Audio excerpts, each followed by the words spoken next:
उद्याच्या विधानसभेच्या निवडणुकीमध्ये आपण कुठेही गाफील राहता कामा नये. एक हात जोडून विनंती फक्त शिंदे साहेबांना आहे, आपल्या भाजपच्या नेत्यांना सांगा, आपल्या हात जोडून विनंती आहे. मला माहिती आहे कोण बोलणार नाही या विषयावरती.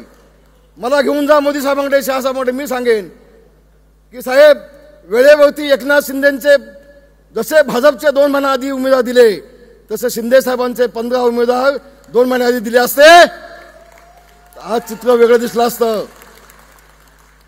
आज चित्र वेगळं दिलं असतं. माझी भावनाताई खासदार म्हणून दिल्लीत गेली असती. माझा पाटील कुठं आहे? हेमंत कुठं आहे? माझा हेमंत दिल्लीत गेला असता. माझा नाशिकचा आमचा दिल्लीत गेला असता गोडसे. पण एकदा शिवसेनेचा उमेदवार एकनाथ शिंदेंनी जाहीर केला की भाजपची मंडळी उठली. आमची जागा, आमची जागा, आमची जागा हवे. हे काय भानगड काय? साहेब हे थांबवा, शिंदे साहेब, नाही तर मला घेऊन जा, मला घेऊन जा, मला घेऊन जा. आणि म्हणून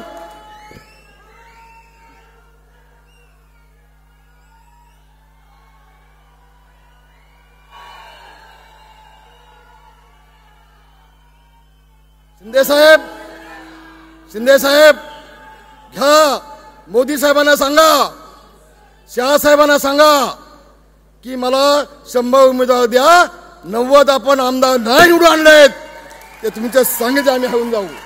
घ्या, मागून घ्या. होय शिंदे साहेब, मागून घ्या. आणि पुन्हा एकदा या 2-2.5 वर्षामध्ये आपण जे निर्णय घेतलेत, क्रांतिकारी निर्णय घेतलेत, महाराष्ट्राच्या इतिहासामध्ये आतापर्यंत कुठल्याही मुख्यमंत्र्यांनी असे निर्णय घेतले नाहीत. असे निर्णय तुम्ही घेतलेत, तुम्ही तिघांनी घेतलेत. देवेंद्र फडणवीसांचं देखील अभिनंदन, तुमचंही अभिनंदन. मागून आलेले आपले दादा थोडे दिवस नसते आले तरी चाललं असतं.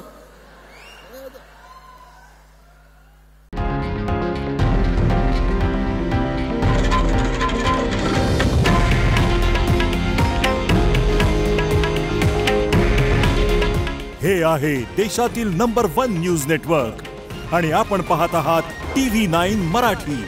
काळजी तुमची, हित महाराष्ट्राचं.